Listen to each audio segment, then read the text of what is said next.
Olá, tudo bem? Estamos aqui para mais um podcast. E nesse episódio vamos falar sobre a medicina tradicional chinesa aplicada à infertilidade. Como a acupuntura pode melhorar significativamente os resultados nos tratamentos de reprodução assistida e até mesmo nas gestações espontâneas. E para bater esse papo, convidei aqui a doutora Monique, que é médica acupunturista, membro da Sociedade Brasileira de Acupuntura, já bastante experiente e com foco na infertilidade. E aí, eu quero que você me explique tudo. De onde vem a acupuntura, como tudo isso surgiu? Então, quando se fala sobre a medicina tradicional chinesa, a maioria das pessoas só lembram do agulhamento, da acupuntura, mas é importante lembrar que a acupuntura é um dos 5 pilares da medicina tradicional chinesa. Existem mais 4, que são a fitoterapia chinesa, que são cápsulas ou pílulas que contêm ervas medicinais regulamentadas pela Anvisa. Também temos a dietoterapia chinesa, essa questão muito importante da alimentação equilibrada. A meditação, que tem essa visão do cuidado da saúde mental dos casais. E o outro que é o movimento. Tradicionalmente se fala do Tai Chi Chuan, mas nós entendemos como a prática da atividade física regular. Então, vendo todos esses pilares, já passam a ideia que a medicina tradicional chinesa tem essa visão, né, do ser humano como um todo, né? Importante a saúde mental, a atividade física, as agulhas que vão trabalhar várias questões, tanto energéticas, mais questões mais documentadas em estudo, aumento da vascularização, neurotransmissores. Então, tem toda essa visão integral do ser humano. E, assim, é uma medicina muito antiga, milenar, tem, assim, relatos que datam de 5.000 anos, mas, atualmente, ela também é uma ciência baseada em evidências científicas, como você vinha falando. Tem um estudo de 2008 de meta-análise, que é aquele estudo que juntam vários estudos. Nesses são 7 estudos com 1.300 pacientes, e se viu que a acupuntura consegue melhorar as chances de gravidez em 60%. E um outro estudo mais recente, de 2019, com 27 estudos, e aí maior número de pacientes, 27.000 pacientes, juntando todos esses estudos, e viu um aumento na taxa de gravidez em 21%. Então, disso a gente já tem uma ideia de que realmente a acupuntura pode ser mais um recurso que vai ajudar os casais a engravidar. Ótimo. E então é importante a gente reforçar que medicina tradicional, lógico, algo milenar, a gente precisa efetivamente acreditar, confiar que é efetivo, é sim uma especialidade médica, e baseados nesses estudos, efetivamente a gente pode garantir para o nosso paciente que está sendo atendido de uma forma absolutamente completa e que vai ter sim uma melhora no tratamento. E eu acho super legal, Monique, assim, porque meu olhar como especialista em reprodução assistida é totalmente diferente do seu. Né? Então, acho que esses vários olhares para uma mesma pessoa, a gente olha o ser humano por diferentes ângulos e aí a gente consegue ter até uma visão mais completa. E muitas vezes, né, o bate-papo, a troca do atendimento, de alguns pontos que são mais relevantes, né, para trabalhar mais, por exemplo, uma questão de ansiedade, algum ponto que seja muito mais significativo em alguns casais, em casos de falha de implantação ou de aborto. Eu acho que tudo isso também norteia aí o seu atendimento. Apesar que, olha, eu já passei em consulta com a Monique, a anamnese dela é super completa, perguntou coisas que eu nunca tinha me questionado. Aí tem aquelas coisas que você fala assim, nossa, é isso mesmo? Tá pensando? Mas é muito legal, porque eu vejo, falei, olha, são perguntas que eu mesma não faço para o paciente. Por quê? Porque é um outro olhar fazendo tudo isso, né? E a gente fala de acupuntura e fica... as pessoas têm muito, assim, um medo, né, da agulha. Mas foi legal você falar também que a gente tem outros pilares que podem então, acompanhar esse tratamento. Então, é possível fazer esse tratamento com ou sem agulhas. E no caso de agulhas, explica pra gente como isso funciona, porque eu, como médica e como paciente, eu efetivamente, gente, eu não gosto de dor. Eu sou uma pessoa que passa anestesia para tirar a sobrancelha. Ainda bem que fui ficando mais velha, foi caindo uns pelos. Então eu não tenho mais tanto pelo para poder fazer isso. Mas então eu sou uma pessoa que tem dor. E eu sinto zero desconforto quando você me agulha, zero. Então eu acho que é legal a gente falar dessa questão das agulhas, como que a gente pode minimizar esse desconforto, como é que é tudo isso? Sobre essa questão da dor, é uma pergunta bem frequente, né? A acupuntura dói, doutora?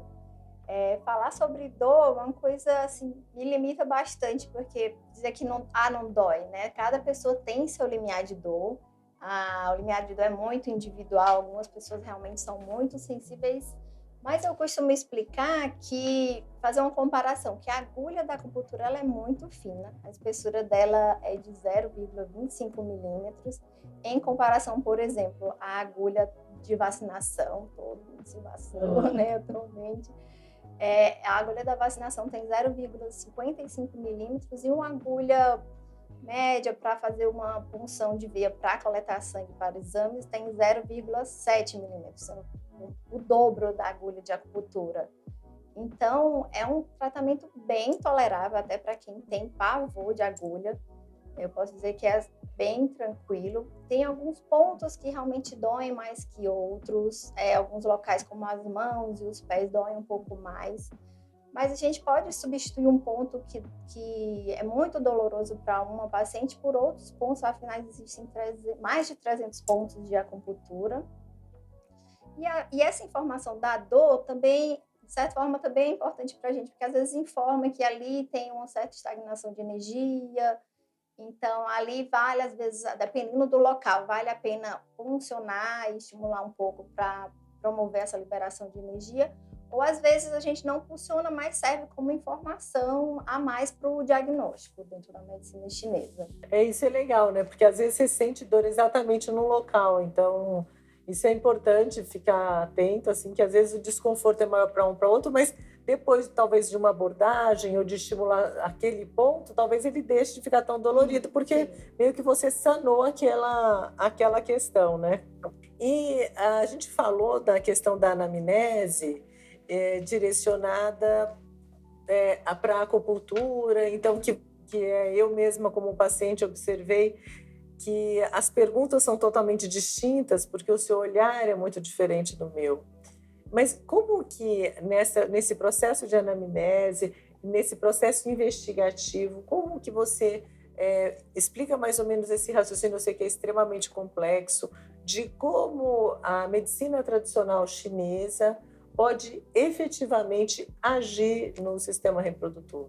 Para a gente fazer o diagnóstico, como você viu, é uma anamnese demorada, uma conversa bem demorada, que a gente pergunta sintomas, por exemplo, estamos no contexto da fertilidade, mas os sintomas que eu pergunto não são só apenas sobre o ciclo menstrual ou não, são sobre a digestão é boa, não é, o ritmo intestinal, como que funciona, porque cada sintoma desse a gente vai organizando nos órgãos, que são os 5 elementos que a gente fala, cada órgão está relacionado a um elemento da natureza, e a partir desses elementos a gente vai conduzindo os diagnósticos, as hipóteses diagnósticas dentro do contexto da medicina tradicional chinesa.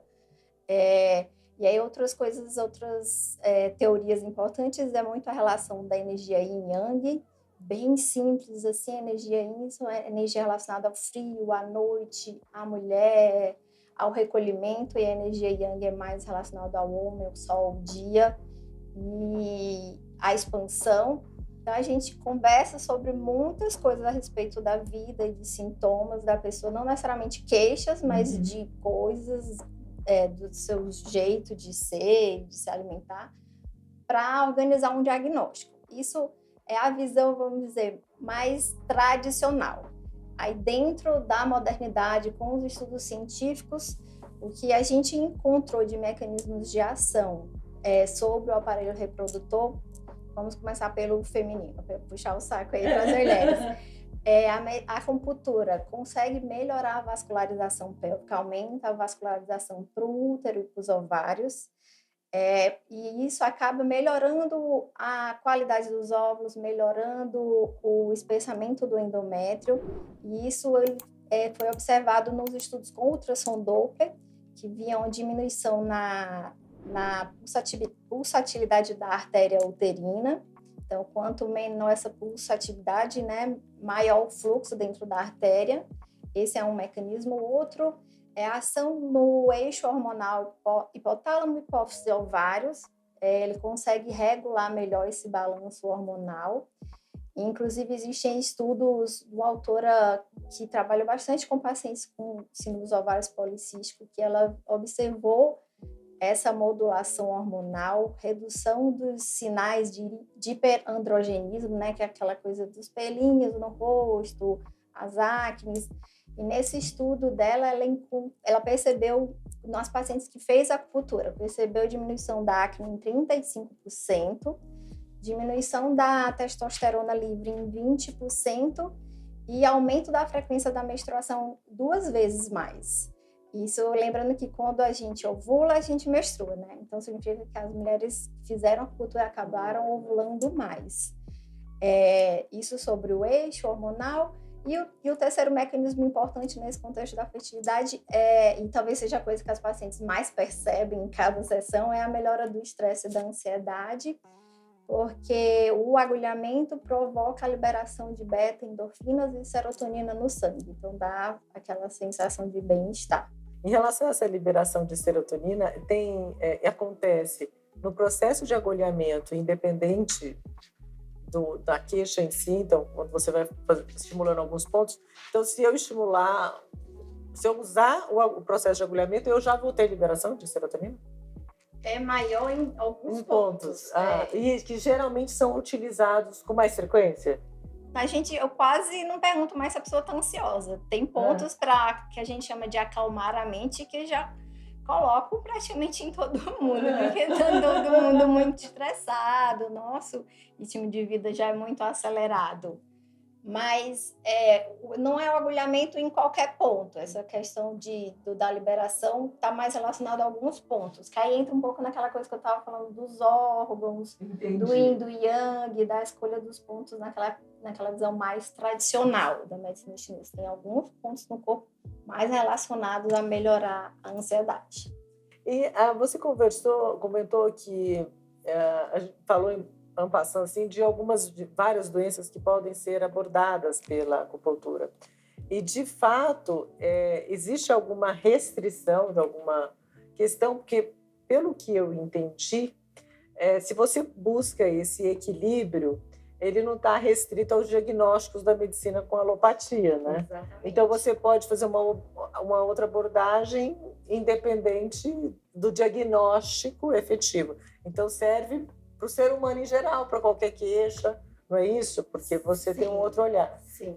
E vamos falar um pouquinho, que a gente puxou o saco das mulheres, e pensando no processo desse acompanhamento de acupuntura para os homens. Dentro da fertilidade masculina, também se observou melhora com a acupuntura. Ocorre parecido com o que ocorre nas mulheres, melhora da vascularização pélvica. E aí eles observaram da mesma forma com ultrassom, aumento da vascularização da artéria testicular. Então, tinha um aporte maior de nutrientes, de oxigênio e de fatores antioxidantes na região.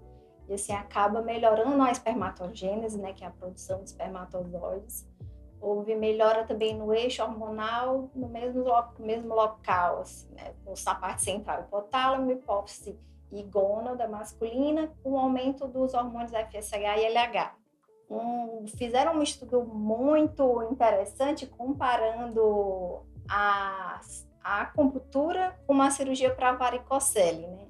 Que aí a varicocele, explicando bem simplesinho, aquela alteração de vasos na região testicular, pode prejudicar a produção dos espermatozoides, e alguns homens precisam fazer a cirurgia da varicocele para melhorar os parâmetros do espermograma. E esse estudo, ele comparou a acupuntura com a cirurgia. A avaliação do espermograma foi após 6 meses e se observou que os dois procedimentos, assim, a acupuntura e a varicocele, melhoraram os parâmetros do espermograma, naqueles parâmetros de motilidade, mobilidade e quantidade de espermatozoides. Inclusive, o grupo da acupuntura melhorou um pouquinho mais em relação ao número de espermatozoides. Então, isso foi um estudo muito interessante, um estudo de 2015, que fez essa comparação, as duas coisas, assim. Não é que estou dizendo que a acupuntura é melhor que a cirurgia. Eles quiseram comparar em relação ao benefício da cirurgia, se a acupuntura também ia melhorar. E os dois procedimentos melhoraram. Para a gente foi bem interessante. Eu acho, e a gente pode, né, como a gente está falando desse acompanhamento profissional, a gente pode também associar isso, né? Então, aqui a cirurgia é benéfica e se por acaso a gente fizer as duas coisas, então que a gente possa promover ainda mais esse aumento da vascularização. Porque eu até falo, é super desigual, né? Um ml de sêmen normal tem cerca de 15 milhões de espermatozoides, tudo isso atrás de um óvulo. Então a gente falou que aumentou 3 milhões, 9 milhões, é verdade que é um óvulo, né? E claro, a gente pode, assim como, né, no acompanhamento da mulher e do homem, a gente pode fazer uma somatória do que existe e que tem embasamento científico, claro, né? Para poder melhorar aí os resultados de tratamento. Em relação a essas sessões de acupuntura, eu sei que a primeira consulta é mais ampla e depois tem as sessões. Existe, assim, mais ou menos o tempo de uma sessão? Existe um mínimo de sessões? Existe um máximo? Como é que é esse acompanhamento com a medicina tradicional chinesa? A maioria dos dados em literatura sugerem uma frequência de uma sessão de acupuntura por semana. Depois que a gente coloca as agulhas, a paciente fica em torno de 30 minutos com essas agulhas no corpo. O quanto antes a pessoa começar a acupuntura, melhor. É como isso que a gente vinha falando, né? Um tratamento mais integrativo para melhorar vários aspectos da qualidade de vida da pessoa. Então, é difícil dizer, dar um dado, assim, uma data, assim, quanto que precisa. Se fala, de um modo geral, de começar a acupuntura pelo menos uns 2 a 3 meses antes de pensar em engravidar, para melhorar essa questão das desarmonias energéticas que a acupuntura enxerga. E aí vai um pouco também para a parte, né, fisiológica da mulher. Aquele óvulo que vai ser liberado daqui a 3 meses, ele começou ali a se dividir, né, há 3 meses atrás. A produção de espermatozoide também demora ali os seus 74 dias. Então, se você já vem fazendo acupuntura com esses 2, 3 meses, vai ser os benefícios da acupuntura já vão ser sentidos, né, em todo esse processo da divisão celular dos espermatozoides e óvulos. Ótimo, fantástico. A gente, aproveitando nesse contexto da fertilização, existe um trabalho bem estabelecido do protocolo de Paulo, especialmente nos processos de tratamento em relação à transferência embrionária. Fala para a gente um pouco desse protocolo, dos resultados esperados e como é que é feito. O protocolo de Paulo, ele consiste em 2 sessões de acupuntura, uma sessão antes da transferência de embrião e outra sessão após a transferência de embrião. E esse protocolo foi criado, ele surgiu do estudo de 2002 do médico ginecologista, inclusive, Dr. Wolfgang Paulus, lá na Alemanha. E ele tentou estudar isso, comparar, fazendo essas 2 sessões de acupuntura, se iam ter taxas de gravidez clínica maiores ou não, comparado em pessoas que não fizeram acupuntura. E os resultados foram bem interessantes. Justamente o grupo que fez essas 2 sessões de acupuntura teve taxa de gestação clínica, que é aquela vista no ultrassom com 6 semanas, teve taxa de 42,5% de gravidez, em comparação ao grupo que não fez acupuntura, que foi uma taxa de 26% de gestação. Então, foi o estudo dentro da fertilidade, foi um dos primeiros estudos dentro da fertilidade, ou melhor falando, dentro da fertilização in vitro. Entendi. Foi esse estudo de 2002, que em seguida foram se fazendo vários outros estudos e os dados foram dando semelhante em relação a essa questão de fazer esse protocolo de Paulus. E nesse protocolo Então, nos outros tratamentos, a gente, como você reforçou muito, que a gente fala só, pensa só no agulhamento, essas outras técnicas podem ser utilizadas também, né, nesse acompanhamento de qualquer paciente, ou, por exemplo, no protocolo de Paulus tem que ser um agulhamento, alguma coisa assim? Como ele veio desse estudo, e o estudo Então, tinha uma metodologia, foram feitos com agulhas, com agulhamento. Mas existem outras técnicas, né, como a moxa-bustão, a eletroacupuntura, que a gente pode também usar no tratamento das pacientes. Fala um pouquinho dessa moxa-bustão e dá pra gente. A moxa-bustão é uma técnica que você faz o aquecimento de algumas regiões do corpo ou de pontos de acupuntura com um bastão. Ele contém ervas prensadas, mas tradicionalmente a erva é chamada artemisia, mas podem ser de outras ervas. Ele acende como um incenso, sabe? Sem ter chama. Então, a gente só aproxima da pele sem queimar. E aí, a intenção é utilizar essa técnica para as pacientes que relatam para a gente muitos sintomas relacionados a frio, que a gente coloca dentro do nosso diagnóstico de deficiência de Yang, que é aquela energia quente que eu falei, ou um diagnóstico de frio de útero. E as queixas geralmente são isso: eu sou muito friorenta, ou levanto muitas vezes à noite para fazer xixi, o pé é muito frio, quando tem queixa de dor lombar com frequência, quando tem história de muitas perdas gestacionais. São algumas questões que a gente usa para colocar dentro desses diagnósticos, e é interessante usar a moxa nessas pacientes. Então legal. Então, a técnica também é baseada não só nesses acupontos que você utiliza, mas também como estimular, né? Dependendo do seu diagnóstico. E a eletroacupuntura, como é que é? A eletroacupuntura também é muito utilizada. A gente faz uma sessão de acupuntura habitual, o agulhamento, a inserção das agulhas, mas aí a gente conecta essa agulha a um aparelho que faz a emissão de estímulos elétricos. São estímulos elétricos não dolorosos, que vão atravessar a pele através da agulha. E esses estímulos elétricos acabam potencializando os efeitos da acupuntura. Mais comumente, a eletroacupuntura é usada para tratamento de dor, para controle de quadros dolorosos, mas já se tem bastante estudo com a eletroacupuntura para fertilidade. A autora que fala bastante sobre isso é exatamente aquela que eu falei um pouco antes, das pacientes com síndrome dos ovários policísticos, ela chama Elizabeth Stein. Ela fez estudos com pacientes com síndrome dos ovários policísticos que foi observado aquela melhora, né, do balanço hormonal, dos ciclos ovulatórios. E além dessa questão do balanço hormonal, também se usa bastante a eletroacupuntura para endométrio fino. E é muito legal. Tem um estudo de 2014 do autor chamado Shuai e os seus colaboradores. Ele mostrou aumento da espessura do endométrio e também melhora daquela morfologia trilaminar, né, que é a morfologia ideal para a transferência do embrião, conseguindo maiores taxas de implantação do embrião, com alguns números, assim, ele observou melhor taxa de implantação em torno de 50% versus 23% comparado com o outro grupo que não fez acupuntura. E taxa de gravidez clínica de 44% no grupo que fez acupuntura em relação a 20% no grupo que não fez acupuntura.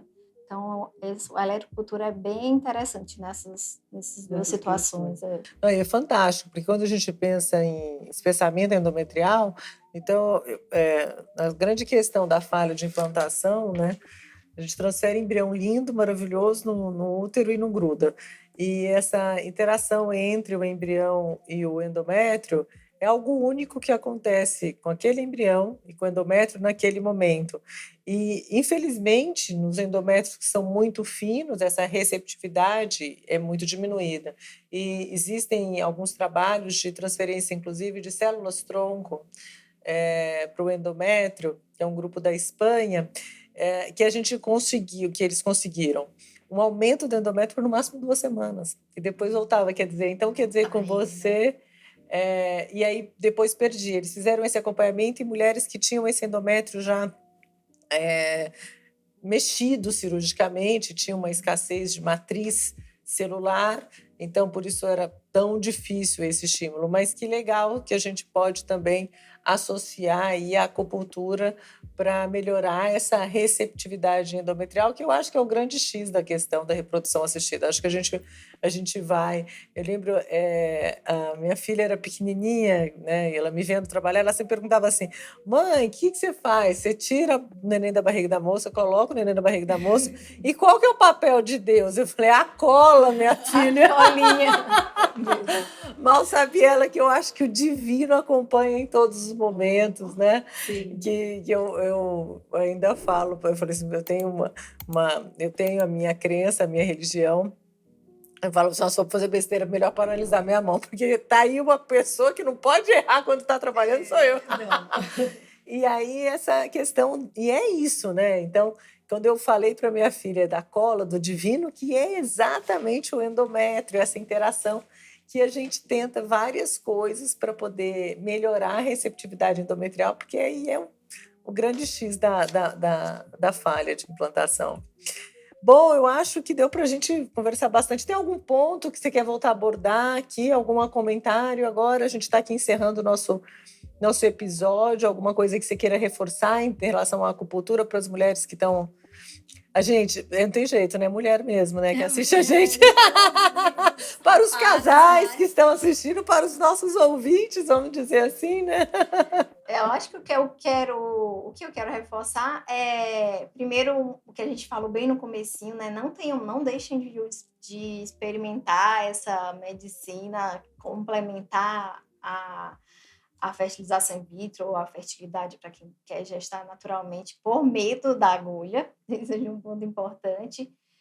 Confie que existem vários estudos científicos, como eu comentei alguns aqui, e aquela outra questão da visão do todo, né? A agulha é muito importante, mas todas as outras questões dos pilares da medicina chinesa, que inclui várias outras coisas que a doutora Adriana também sempre fala para os pacientes, pessoalmente, né? Cuidar da saúde mental, cuidar da alimentação, parar de fumar, praticar atividade física, manejar o estresse. Acho que isso. Porque a gente tem que fazer um pouco de tudo para buscar o equilíbrio, né? Não adianta fazer só uma coisa ou outra, porque equilíbrio é tudo, né? Senão vai acabar... Se não usar todas as mãos, todos os artifícios, vai acabar caindo o prato por aí. Monique, eu quero super agradecer por você ter topado aí participar desse podcast. E a gente está aí trabalhando junto com os nossos resultados, né, de sucesso aí no processo de reprodução assistida. E eu queria que você falasse as suas redes sociais para as pessoas também te acompanharem. E claro que se tiverem dúvida, né?